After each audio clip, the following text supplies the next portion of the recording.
सिया ने अपने हाथ सीने पर बांधते हुए और चेहरे पर एक बेफिक्र मुस्कान लाते हुए कहा, अगर ऐसी बात है तो तुम्हें मेरे साथ शर्तें तय करने का क्या हक है? क्या तुम जानबूझकर मुसीबत मोल लेना चाहती हो? कविता का चेहरा गुस्से से काला पड़ गया। 1 साल पहले जब से इस मनहूस लड़की को उस आइलैंड से वापस लाया गया था, तब से इसके तेवर ही बदल गए थे। ये कितनी घमंडी और तेज तर्रार हो गई थी। इसकी इस तरह बात करने की हिम्मत कैसी हुई? ये तो हद ही हो गई थी। संजीव ने एक ठंडी आवाज में, जैसे वो किसी का मजाक उड़ा रहा हो, ताना मारते हुए कहा, सिया, तुम्हारी शेखावत फैमिली में शादी हुए 1 साल हो चुका है। फिर भी अर्जुन आज तक एक बार भी हमसे मिलने नहीं आया। ये शादी तो बस नाम की है। तुम खुद ही उसे क्यों नहीं छोड़ देती? कम से कम तुम्हारी थोड़ी बहुत इज्जत तो बच जाएगी। सिया ने अपने माथे पर आए बालों को पीछे हटाते हुए अपने मासूम से दिखने वाले चेहरे पर एक शैतानी और बेबाक मुस्कान लाते हुए कहा, मेरे पति का वक्त बहुत कीमती है। वो तुम जैसे लोगों से मिलने में अपना टाइम क्यों वेस्ट करेंगे? शनाया ने सिया को इतना घमंड दिखाते हुए देखा तो अपना दिखावटी नाटक छोड़कर और ताना मारते हुए कहा, दीदी, मैंने अपने सर्कल में लोगों को ये कहते सुना है कि अर्जुन तुम्हें बिल्कुल पसंद नहीं करते। इतनी बेशर्मी से उनके साथ चिपके रहने से तुम्हें कोई खुशी नहीं मिलने वाली। सिया के होठों पर एक गहरी सार्कास्टिक मुस्कान तैर गई और उसने पलटवार करते हुए कहा, वो मुझे पसंद नहीं करते तो क्या वो तुम जैसी लड़की को पसंद करेंगे? एक पब्लिक बस जिसने 5-6 बार अबॉर्शन करवाया हो। शनाया ने भारी मेकअप से पुते हुए अपने बिगड़ते हुए चेहरे के साथ चिल्लाकर कहा, तुम ये तुम क्या बकवास कर रही हो? ये बदसूरत लड़की उसकी सीक्रेट अबॉर्शन के बारे में कैसे जानती थी? ये बातें तो प्राइवेट थी। कविता ने गुस्से से चीखते हुए कहा, ए मनहूस लड़की, तुम्हारी हिम्मत कैसे हुई मेरी बेटी की बेइज्जती करने की? वो गुस्से से पागल होकर अपनी जगह से उठी और उसने सिया के गाल पर जोरदार थप्पड़ मारने के लिए अपना हाथ उठाया। लेकिन इससे पहले कि उसका हाथ सिया के चेहरे तक पहुंचता, सिया ने एक तेज और जोरदार किक मारी, जिससे कविता हवा में उड़ती हुई दूर जा गिरी। कविता सीधा फर्श पर गिरी और उसका सिर सोफे के किनारे से जा टकराया। दर्द के मारे उसका चेहरा पीला पड़ गया। सिया ने दर्द से तड़पती कविता को देखते हुए एक शैतानी मुस्कान के साथ कहा, कैसा लग रहा है? बहुत मजा आ रहा है ना? मुझे याद है 8 साल पहले तुमने भी मेरे साथ कोई बहुत अच्छा बर्ताव नहीं किया था। शनाया ने घबराकर अपनी माँ को सोफे पर बिठाते हुए और सिया को घूरते हुए चिल्लाकर कहा, सिया, तुम इतनी जालिम कैसे हो सकती हो? सिया ने जोर से हंसते हुए कहा, जालिम? तुमने जो मुझे दिया था मैं तो बस वही वापस लौटा रही हूँ। इसमें मैं जालिम कैसे हो गई? सिया ने फिर संजीव की तरफ मुड़ते हुए अपनी आंखों में एक खौफनाक चमक के साथ कहा, मेरे प्यारे गोद लेने वाले पिताजी, क्या तुम मेरी बात से सहमत नहीं हो? संजीव की रीढ़ की हड्डी में सिहरन दौड़ गई। उसने कभी सपने में भी नहीं सोचा था कि ये लड़की सच में उसकी पत्नी पर हाथ उठाएगी। संजीव ने गुस्से से खड़े होते हुए कहा, सिया, तुमने जानबूझकर हमला किया है। तुम मानो या ना मानो, मैं अभी की अभी पुलिस को बुलाता हूँ। सिया ने उसकी तरफ एक एक कदम बढ़ाते हुए अपनी बर्फीली और ठंडी आंखों से उसे घूरते हुए कहा, तुम्हें तो पक्का पुलिस बुलानी चाहिए। पुलिस को भी तो इन्वेस्टिगेट करने दो कि 8 साल पहले तुम्हारे परिवार ने मेरे साथ कैसा सलूक किया था। तुमने मुझ पर कितने जुल्म किए थे।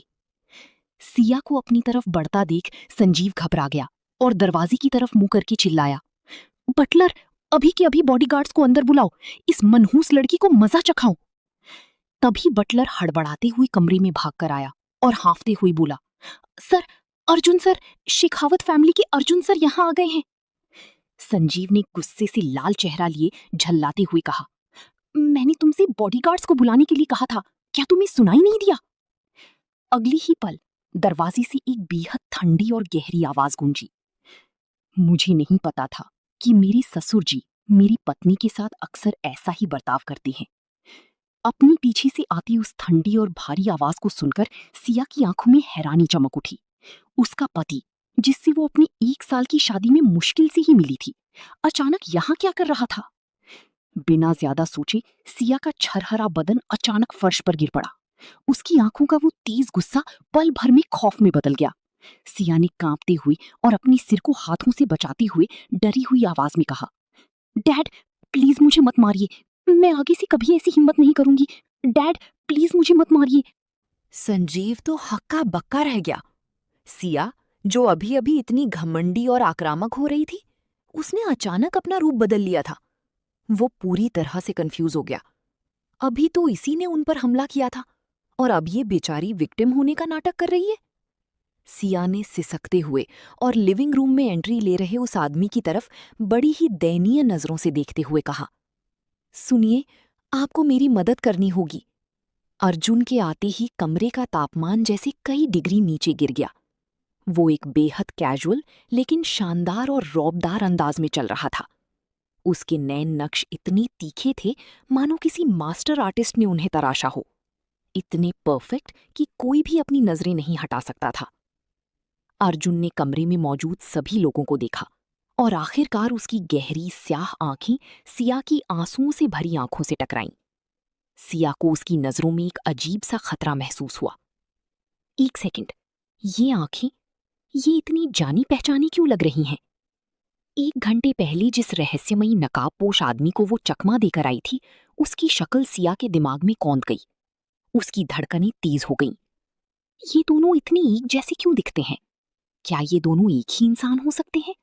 नहीं, ऐसा नहीं हो सकता। ये दोनों एक इंसान नहीं हो सकते।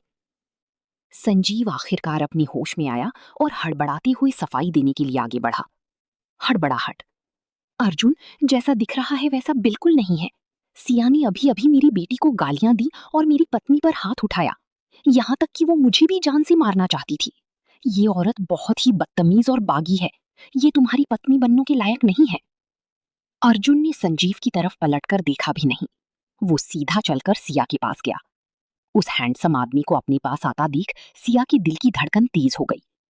सिया ने अपनी लाल और आंसुओं से भरी आंखें उठाते हुए रूनी सूरत बनाकर कहा, मासूमियत और दिखावटी आंसू। अगर आप थोड़ी देर और ना आती तो ये लोग मुझे तड़पा तड़पा कर मार डालते। अर्जुन ने फर्श पर बैठी उस लड़की को देखा जो बस रोने ही वाली थी। अर्जुन के शरीर से एक बर्फीली ठंडक निकल रही थी। उसने संजीव को घूरते हुए बेहद ठंडे लहजे में कहा, सख्त और ठंडा, मिस्टर संजीव, मैं सिर्फ उसी बात पर यकीन करता हूं जो मैं अपनी कानों से सुनता हूं और अपनी आंखों से देखता हूं। भले ही ये शादी सिर्फ एक डील थी, लेकिन फिर भी वो उसकी पत्नी थी। इस परिवार का उसे इस तरह टॉर्चर करना अर्जुन की खुद के मुंह पर तमाचा मारने जैसा था। संजीव और कविता बुरी तरह डर गए थे और उन्हें समझ नहीं आ रहा था कि वो क्या सफाई दें। उन्होंने कभी सोचा भी नहीं था कि सिया अर्जुन के सामने ऐसी जबरदस्त एक्टिंग करेगी।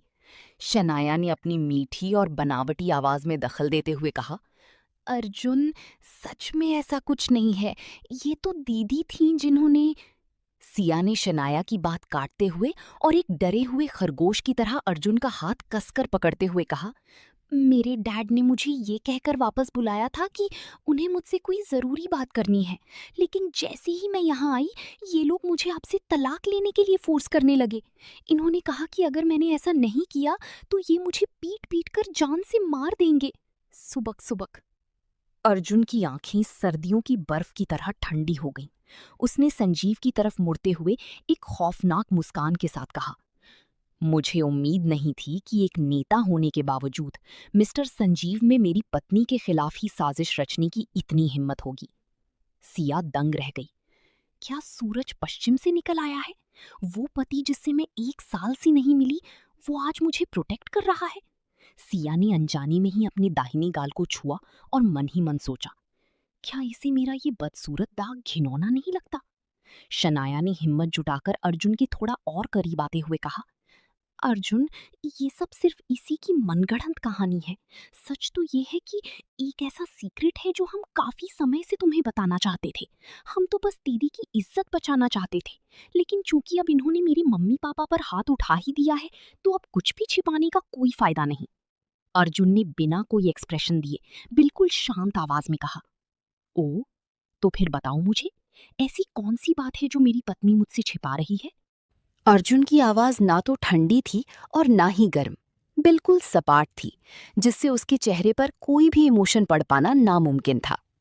ये सुनकर शनाया के दिल में खुशी की लहर दौड़ गई। उसे अच्छे से पता था कि अर्जुन को किसी भी साजिश का शिकार होना बिल्कुल पसंद नहीं है अगर उसे ये पता चल गया कि सिया ने जानबूझकर शादी में उसकी जगह ली है, तो वो उसे पक्का कभी माफ नहीं करेगा। शनाया ने आगे बढ़ते हुए कहा, अर्जुन, सच तो ये है कि हमारे परिवारों के बीच जो रिश्ता तय हुआ था, वो तुम्हारी और मेरी बीच का था। लेकिन 1 साल पहले जब मेरी तबीयत ठीक नहीं थी, तो मेरी दीदी ने इस बात का फायदा उठाया। उसने परिवार की बड़ी बेटी होने का नाटक किया और मेरी जगह तुमसे शादी कर ली। सच तो ये है कि वो हमारे परिवार का असली हिस्सा है ही नहीं। वो तो बस एक अनाथ है जिसे मेरे पापा ने 10 साल पहले गोद लिया था। ये सब कहने के बाद वो चुपचाप एक तरफ हट गई और उसने सिया की तरफ देखते हुए अपनी आंखों में घमंडी और ओवर स्मार्ट वाली चमक दिखाई। लेकिन उसे जबरदस्त झटका तब लगा जब उसे जिस तूफान के आने की उम्मीद थी, वैसा कुछ हुआ ही नहीं। इसके बजाय उसे उस आदमी की भारी और ठंडी आवाज में बस एक शब्द सुनाई दिया, और हम्म। शनाया की आंखें फटी की फटी रह गईं। क्या लोगों ने ये नहीं कहा था कि अर्जुन धोखेबाजी का एक छोटा सा हिंट भी बर्दाश्त नहीं कर सकता? ऐसा कैसे हो सकता है कि वो इस बात पर आग बबूला नहीं हुआ? शनाया ने थोड़ी घबराहट महसूस करते हुए अपनी बात जोड़ी। अर्जुन, मेरी दीदी ने तुमसे शादी करने के लिए मेरी पहचान चुराई है। मैं वो हूं जिसे असल में तुम्हारी पत्नी बनना था। ये सुनते ही अर्जुन के पतले होठों पर एक शैतानी सी मुस्कान आ गई। उसकी गहरी और स्याह आंखों में बिना किसी मिलावट के एक साफ नफरत और घिन की चमक दिखाई दी। उसने बेरुखी से कहा, तुम्हारी औकात मेरी पत्नी के जूते उठाने की भी नहीं है। शनाया तो पूरी तरह सन्न रह गई। हाई स्कूल से ही वो प्रॉम क्वीन रही थी, जिसके पीछे अनगिनत लड़के पागल रहते थे। अर्जुन ये कैसे कह सकता है कि वो उस बदसूरत सिया के जूते उठाने के लायक भी नहीं है? ये सब सुनकर सिया खुद को रोक नहीं पाई और उसने हैरानी से अपना सिर घुमाकर अपनी बगल में खड़े उस आदमी को देखा।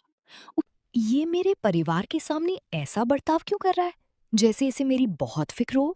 सिया ने अपने मन में सोचा, क्या ये कोई गेम खेल रहा है, या फिर क्या इसे पता चल गया है कि मेरे चेहरे का ये दाग फेक है? संजीव आखिरकार अपने सदमे से बाहर आया। उसने हिम्मत जुटाकर अर्जुन की तरफ कदम बढ़ाए और कहा, हिम्मत जुटाते हुए, अर्जुन, उस वक्त तुम्हारे दादाजी और मेरे बीच जो रिश्ता तय हुआ था, वो तुम्हारे और मेरी छोटी बेटी शनाया के बीच का था। सिया ने तो बस बीच में घुसकर इस शादी को छीन लिया। क्या तुम सच में इस तरह से धोखा खाने के लिए तैयार हो? अर्जुन ने धीरे से अपनी नजरें झुकाकर संजीव को देखा और उसके होंठ हल्के से खुले। उसने सपाट आवाज में कहा, उदासीनता, बोलते रहो। ये सोचकर कि अर्जुन सच में उसकी बात सुन रहा है, संजीव का दिल खुशी से उछल पड़ा और उसकी हिम्मत और बढ़ गई।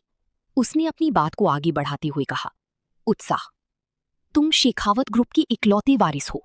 तुम्हारी पत्नी एक क्लास वाली लेडी होनी चाहिए, जिसे आर्ट्स और कल्चर की समझ हो। सिया तो एक अनाथ आश्रम में बड़ी हुई है। उसका स्टेटस और बैकग्राउंड तुम्हारे लेवल से बिल्कुल मैच नहीं करता।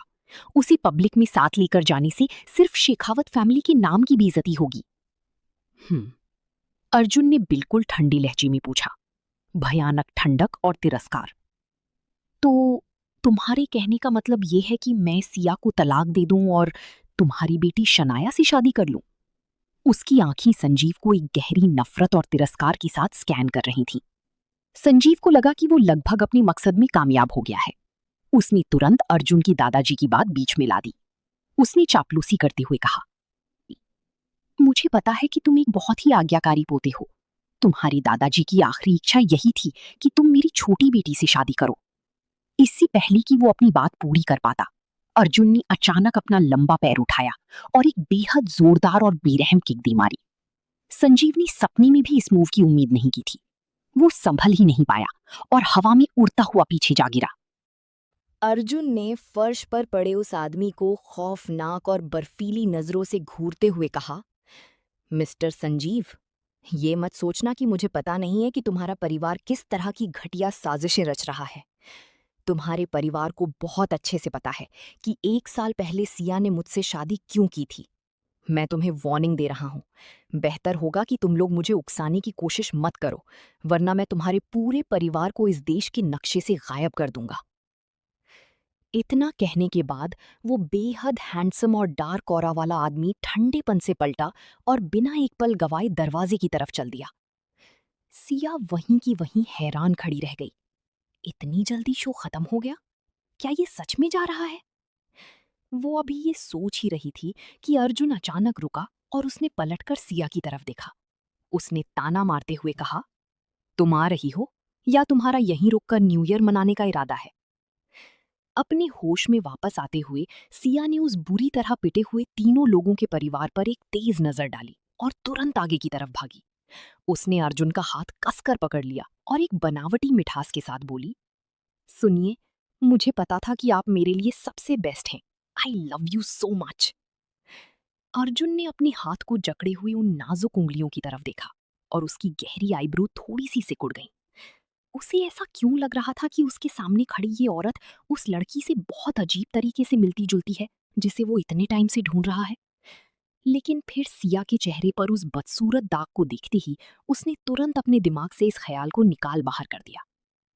लिविंग रूम में संजीव चुपचाप सिया को अर्जुन के हाथ से चिपक कर जाते हुए देखता रहा और उसका चेहरा गुस्से से बिल्कुल काला पड़ गया था। उसने अपनी बेटी शनाया की तरफ मुड़ते हुए जोर से चिल्लाकर कहा, क्या तुमने नहीं कहा था कि तुमने सब कुछ चेक कर लिया है? तुमने तो कहा था कि अर्जुन और सिया के बीच का रिश्ता बहुत ही घटिया है, फिर अब ये सब क्या चल रहा है? शनाया ने उस दिशा में घूरते हुए देखा जहां वो दोनों गायब हुए थे और उसे बहुत बुरी तरह से ठगा हुआ महसूस हो रहा था। उसने चिढ़ते हुए कहा, मैंने सच में सब चेक किया था। हर कोई यही कहता है कि वो उसे एक आंख नहीं सुहाती।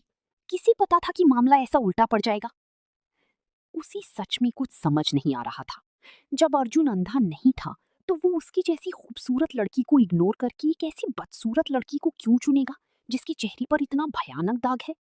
ये सुनकर संजीव की आंखें एक खौफनाक और शातिर तरीके से सिकुड़ गईं। उसने एक साजिश रचते हुए कहा, चूंकि ये दोनों इतने ही जिद्दी हैं, तो अब हमारे पास शेखावत फैमिली की बड़ी मैडम के पास जाने के अलावा कोई और रास्ता नहीं बचा है। वो अपने कड़क और बिना किसी भेदभाव वाले फैसलों के लिए जानी जाती हैं। अगर उन्हें पता चल गया कि सिया असली वारिस नहीं है, तो वो उसे पक्का धक्के मारकर बाहर निकाल देंगी। जब वो वक्त आएगा, तो तुम्हारा उसकी जगह लेना बिल्कुल नेचुरल हो जाएगा। एक बार जब बड़ी मैडम को सिया की असली सच्चाई पता चल जाएगी तो ये शादी पक्का टूट जाएगी। संजीव अभी से सिया की उस भयानक दुर्दशा की कल्पना कर सकता था। कुछ पल पहले उसे जो गुस्सा आ रहा था वो पल भर में गायब हो गया और उसकी जगह एक बहुत ही डार्क और सुकून भरी संतुष्टि ने ले ली। विला के बाहर सिया काफी देर से अर्जुन के हाथ को पकड़कर चल रही थी। मेबैक कार के पास पहुंचते हुए जब उसने देखा कि इस आदमी का उसे खुद से दूर धकेलने का कोई इरादा नहीं है, तो वो थोड़ी नर्वस होने लगी। उसने अपनी चाल धीमी की और एक बहुत ही नखरेबाज और मीठी सी आवाज में कहा, सुनिए ना, मेरे उन गोद लिए हुए पापा ने मुझे काफी देर तक फर्श पर घुटनों के बल बिठाकर रखा था। मेरे पैरों में बहुत दर्द हो रहा है। क्या आप मुझे गोद में उठाकर कार तक नहीं ले जा सकते? ये कहते हुए उसने अपनी दोनों बाहें अर्जुन की गर्दन में डाल दी और खुद को उसके एकदम करीब कर लिया। अंदर ही अंदर वो सोच रही थी, क्या तुम मुझसे नफरत नहीं करते? क्या तुम्हें जॉम्सी फोबिया नहीं है? जल्दी करो, मुझे धक्का दो, मुझे खुद से दूर करो। जैसा कि सिया ने सोचा था, अर्जुन की आईब्रो तन गई और उसने सिया को बिना किसी रहम के खुद से दूर धकेल दिया। उसकी आवाज में एक भयानक ठंडक भरी हुई थी। उसने सख्त लहजे में कहा, सिया, जितनी जल्दी हो सके तलाक के कागजात पर साइन कर देना। 3 दिन बाद मैं अग्रीमेंट लेने के लिए किसी को भेज दूंगा। इतना कहकर वो कोल्ड और रूड आदमी बिना एक बार पीछे मुड़कर देखे कार के अंदर बैठ गया। उसने पिछली सीट पर बैठते हुए अपने असिस्टेंट को ऑर्डर दिया, गाड़ी चलाओ। असिस्टेंट ने तुरंत जवाब दिया, यस सर। कार पलक झपकते ही वहां से तेज स्पीड में निकल गई। बाहर खड़ी सिया ने जाती हुई कार की खिड़की पर बहुत ही दयनीय तरीके से हाथ मारते हुए एक्टिंग की। सुनिए, आप मुझे ऐसे अकेला छोड़कर कैसे जा सकते हैं? लेकिन उस मेबैक के रुकने का कोई चांस ही नहीं था और वो बहुत तेजी से उसकी नजरों से ओझल हो गई। सिया ने तुरंत अपनी एक्टिंग बंद कर दी और उसकी आंखों में दिखने वाली वो उदासी पल भर में गायब हो गई। फाइनली ये आदमी चला गया। अगर वो यहाँ से नहीं जाता तो सिया के लिए छुपकर यहाँ से निकलना बहुत मुश्किल हो जाता। आज रात उसे अभी भी अपने मास्टर के कहने पर के नाइट क्लब जाकर विमल नाम के एक घटिया इंसान को मजा चखाना था। सिया जब वहां से निकली तो उसने इस बात पर ध्यान नहीं दिया कि परिवार के बटलर ने ये पूरा नजारा देख लिया था। बटलर तुरंत भागकर लिविंग रूम में पहुंचा और हड़बड़ाते हुए रिपोर्ट दी, संजीव सर, मैडम, बहुत अच्छी खबर है। अर्जुन सर और सिया का 3 दिन में तलाक होने वाला है। मेबैक कार के अंदर ड्राइविंग सीट पर बैठे ड्राइवर ने रियर व्यू मिरर में सिया को पीछे छूटते और दूर जाते हुए देखा। उससे रहा नहीं गया। ड्राइवर ने हिचकिचाते हुए पूछा, अर्जुन सर, क्या मैडम को इस तरह रास्ते में अकेला छोड़कर जाना सच में ठीक है? अर्जुन ने अपनी ठंडी और तीखी आवाज में कहा। क्यों, क्या तुम्हें उस पर तरस आ रहा है? ड्राइवर ने घबराकर तुरंत अपना सिर झुका लिया और कहा, अर्जुन सर, मेरा वो मतलब नहीं था। इसके बाद उसने अपना पूरा फोकस ड्राइविंग पर लगा दिया। उसकी आगे एक लफ्ज भी बोलने की हिम्मत नहीं हुई। अर्जुन ने रियरव्यू मिरर में सिया की धुंधली होती परछाई को देखा। उसकी आंखों में एक अजीब सी खिन्नता और डार्कनेस थी। उसने 1 साल पहले हुए उस ड्रामे की पूरी इन्वेस्टिगेशन पहले ही करवा ली थी। असल में शेखावत फैमिली के साथ इस शादी के लिए शनाया को चुना गया था, लेकिन उसकी फैमिली को लगा कि अर्जुन अंधा है, इसलिए उन्होंने चालाकी से अपनी गोद ली हुई बेटी सिया को शनाया की जगह सब्स्टिट्यूट बनाकर शादी के लिए भेज दिया था। अर्जुन के दिल में सिया के लिए कोई फीलिंग्स नहीं थी। उनकी शादी बस नाम की थी, लेकिन उसने कभी ये एक्सपेक्ट नहीं किया था कि जैसे ही उसकी फैमिली को पता चलेगा कि वो अंधा नहीं है, वो बेशर्मों की तरह अपनी सगी बेटी को उसकी जिंदगी में वापस थोपने की कोशिश करेंगे। क्या उन लोगों ने उसे कोई कचरा घर समझ रखा था? सच तो ये था कि सिया से भी ज्यादा उसे उस दोगली फैमिली से सख्त नफरत थी। ट्रिंग ट्रिंग ट्रिंग। अचानक फोन की रिंगटोन ने कार की शांति को भंग कर दिया। अर्जुन ने अपना फोन उठाया और स्क्रीन पर अपने दोस्त वीर का नाम चमकता हुआ देखा। अर्जुन ने फोन रिसीव करते हुए सीधी पॉइंट पर आते हुए पूछा, क्या बात है? वीर ने फोन पर एकदम सीरियस टोन में कहा, अर्जुन, समीर और मैं तुम्हारा केके नाइट क्लब में वेट कर रहे हैं, जल्दी से यहां आ जाओ। अर्जुन ने बिना 1 सेकंड सोचे मना करते हुए कहा, मैं नहीं आ रहा। उसे इस तरह की शोर शराबे वाली और दिखावटी जगहें बिल्कुल पसंद नहीं थीं। वीर ने दूसरी तरफ से गहरी सांस लेते हुए कहा, इतनी सालों से तुम मेरी बहन सानवी के बारे में सुराग नहीं ढूंढ रहे थे? फाइनली मुझे यहां उसके बारे में कुछ लीड्स मिली हैं। क्या तुम श्योर हो कि तुम नहीं आ रही? ये सुनते ही अर्जुन की आंखों की पुतलियां सिकुड़ गईं। उसका पूरा एक्सप्रेशन बदल गया। अर्जुन ने बिना पलक झपकाए तुरंत कहा, मैं बस अभी पहुंच रहा हूं। आधे घंटे बाद शहर की सबसे बड़ी और प्रीमियम कीकी नाइट क्लब के अंदर वहां का माहौल एकदम लाउड था। हर तरफ लोगों की हंसनी, चिल्लानी और कान फाड़ देने वाली डीजी म्यूजिक की वाइब थी। स्टेज पर एक बेहद हॉट और कर्वी फिगर वाली लड़की फॉक्स का मास्क पहनी एक स्पाइसी पोल डांस कर रही थी। उसने एक sexy black lace mini skirt पहनी हुई थी जो उसके परफेक्ट फिगर को फ्लॉन्ट कर रही थी। खासकर उसकी लंबी, टोन्ड और गोरी टांगे जो क्लब की लाइट्स में बेहद अट्रैक्टिव लग रही थी। वो किसी खूबसूरत तितली की तरह ग्रेसफुली डांस कर रही थी। उसकी मूव्स सिडक्टिव थी, लेकिन जरा भी चीप नहीं लग रही थी। उसकी पूरी वाइब में एक अजीब सी कोल्डनेस और एटीट्यूड था। वो एक ही वक्त पर प्योर और बोल्ड लग रही थी, जिससे एक बहुत ही हाई क्लास फील आ रही थी। हालांकि उसकी आंखें मास्क के पीछे आधी छिपी हुई थीं, लेकिन फिर भी उनमें एक ऐसा नशा था जो सीधी दिल पर वार कर रहा था। मास्क के नीचे छिपा उसका चेहरा यकीनन और भी कातिलाना था। उसका परफेक्ट फेस शेप, तीखी नाक और चेरी रेड होंठ देखकर लोग स्टेज के और करीब आ रही थी। हर कोई बस उस नकाब के पीछे छिपी खूबसूरती को देखने के लिए डेस्परेट हो रहा था। स्टेज के नीचे खड़ी पूरी क्राउड उसकी खूबसूरती और डांस से एकदम हिप्नोटाइज हो चुकी थी और जोर जोर से हूटिंग कर रही थी। वो क्या आग है यार! वो कितनी गॉर्जियस है! मुझे तो लग रहा है ये लीसा से 100 गुना ज्यादा हॉट है। पास ही स्टेज के बिल्कुल सामने वाले एक प्राइवेट वीआईपी बूथ में एक मोटा सा मिडिल एज्ड आदमी अपनी छोटी छोटी आंखों में हवस भरी चमक के साथ उस स्टनिंग लड़की को घूर रहा था। उसने कभी एक्सपेक्ट नहीं किया था कि केके नाइट क्लब में लीसा से भी ज्यादा कोई कातिलाना डांसर होगी। उसके दिमाग में बस एक ही गंदा ख्याल चल रहा था, जिसके डांस मूव्स इतनी सेक्सी हैं, वो बिस्तर पर कितनी कंफर्टेबल होगी। वो आदमी, जिसका नाम विमल था, बेताबी से अपनी सीट से खड़ा हो गया और एक वेटर को उंगली से इशारा करके बुलाया। विमल ने पूरे घमंड के साथ चिल्लाते हुए कहा, जाओ, जाकर अपने बॉस को यहां बुलाकर लाओ। कुछ मिनटों बाद ब्लॉन्ड बालों वाला एक यंग लड़का पूरी स्वैग और एटीट्यूड के साथ वहां चलकर आया। उसने एक पिंक शर्ट पहनी हुई थी जिसके ऊपर के बटन खुले थे। वो एकदम प्लेबॉय टाइप लग रहा था।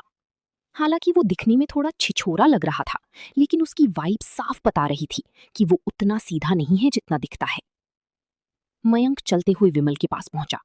उसकी ठंडी निगाहें एक पल के लिए विमल के निकले हुए पेट पर टिक गईं लेकिन तुरंत ही उसने अपने चेहरे पर एक चापलूसी भरी स्माइल चिपका ली। मयंक ने मीठी आवाज में कहा, विमल सर, बताइए मैं आपकी क्या मदद कर सकता हूँ। विमल की लालची निगाहें अभी भी स्टेज पर उस फॉक्स मास्क वाली लड़की पर ही चिपकी हुई थीं। विमल ने अपना प्राइस बताते हुए रौब से कहा, 1 मिलियन दूंगा। स्टेज पर डांस कर रही उस लड़की को मेरे साथ ड्रिंक करने के लिए यहां भेजो। मयंक ने चेहरे पर झूठी परेशानी का नाटक करते हुए कहा, सॉरी विमल सर, लेकिन वो हमारी नई हेडलाइनर है। उसका स्टेटस लीसा से कहीं ज्यादा ऊपर है। तो विमल ने मयंक की बात बीच में ही काट दी और बेकरारी से कहा, मैं 4 मिलियन और बढ़ा दूंगा। आज रात में उसे अपने साथ लेकर ही जाऊंगा। उसे लगता था कि इस दुनिया में ऐसी कोई लड़की नहीं बनी जिसे वो अपने पैसों से खरीद ना सके। उधर स्टेज पर फॉक्स मास्क पहने हुए सिया लगातार नीचे चल रहे इस पूरे ड्रामे पर नजर रखे हुई थी। वहां से जाते हुए मयंक ने सिया की तरफ देखा और छुपकर हाथ से ओके का इशारा किया। सिया समझ गई कि विमल पूरी तरह से उनके जाल में फंस चुका है। उसके लाल और सेक्सी होठों पर एक कातिलाना स्माइल आ गई। सिया ने मन ही मन सोचते हुए खुद से कहा, अब शुरू होगा असली ड्रामा। ठीक उसी वक्त क्लब की मेन गेट से एक लंबी और डार्क फिगर ने एंट्री ली। उसका चेहरा बेहद हैंडसम लेकिन एकदम कोल्ड था। आंखें किसी गहरे काले समंदर की तरह थीं और जॉलाइन एकदम शार्प। उसकी उस नेचुरल, डोमिनेटिंग और पावरफुल वाइब ने क्लब में मौजूद बाकी सभी लोगों की ऑरा को एकदम दबा दिया था। जैसे ही अर्जुन अंदर आया, उसकी डार्क और गहरी निगाहें सीधी स्टेज पर थिरकते हुए उस फिगर पर जाकर टिक गईं। वो एक पोल डांस था, एक ऐसी चीज जिससे उसे हमेशा नफरत रही थी। लेकिन स्टेज पर मौजूद वो लड़की उसे इतना रॉयल और क्लासी बना रही थी कि अर्जुन चाहकर भी अपनी नजरें नहीं हटा पा रहा था। कुछ पलों के लिए वो बस उसे देखता ही रह गया। लेकिन तभी अर्जुन की माथे पर सिलवटी पड़ गई। उसने अपनी आंखें थोड़ी छोटी करते हुए सोचा, स्टेज पर डांस कर रही ये लड़की मुझे इतनी जानी पहचानी क्यों लग रही है। अचानक उसके दिमाग में उस लड़की का चेहरा फ्लैश हुआ जिसे उसने सिर्फ 2 घंटे पहले ही छोड़ा था। अर्जुन ने एक ठंडी तंज भरी मुस्कान के साथ मन ही मन कहा, मुझे डंप करके सीधा नाइट क्लब में आ गई दूसरों को सिड्यूस करने। क्या इसी लगता है कि सिर्फ एक मास्क पहन लेने से मैं इसे पहचान नहीं पाऊंगा। जैसे ही सिया स्टेज से नीचे उतरने की तैयारी कर रही थी, उसकी नजर गलती से उठी और सीधे अर्जुन की बर्फ जैसी ठंडी और आर पार देखने वाली निगाहों से जा टकराई। उसकी आंखों में एक हल्की सी घबराहट आ गई। सिया ने खुद को कंट्रोल करते हुए मन ही मन सोचा, ये कुत्ता अर्जुन यहाँ क्या कर रहा है? ये मुझे ऐसे क्यों घूर रहा है? कहीं इसने मुझे पहचान तो नहीं लिया? जैसे ही गाना खत्म हुआ, सिया ने फटाफट ऑडियंस की तरफ बो किया और पागलों की तरह चिल्लाती और हूटिंग करती क्राउड के बीच से तेजी से स्टेज के पीछे गायब हो गई। अर्जुन अर्जुन की नजरें अभी भी सिया के जाते हुए फिगर का ही पीछा कर रही थीं कि तभी समीर उसके सामने आ गया। समीर ने एक्साइटमेंट में अर्जुन के कंधे पर जोर से हाथ मारते हुए कहा, डैम ब्रो, तुमने अभी उस ब्यूटी को डांस करते हुए देखा? क्या बॉडी और क्या मूव्स थे यार। मैं शर्त लगा सकता हूँ उस मास्क के नीचे का चेहरा किसी अप्सरा जैसा होगा। तुम्हें क्या लगता है, अगर मैं उसे स्पॉन्सर करने के लिए 50 मिलियन ऑफर करूं तो क्या वो मान जाएगी? अर्जुन ने अपनी नजरें वापस खींची और समीर की तरफ एकदम ब्लैंक और ठंडे एक्सप्रेशन के साथ देखा। अर्जुन ने अपनी पोकर फेस लुक के साथ तीखे शब्दों में कहा, क्या तुम एक लड़की के लिए इतने डेस्परेट हो गए हो?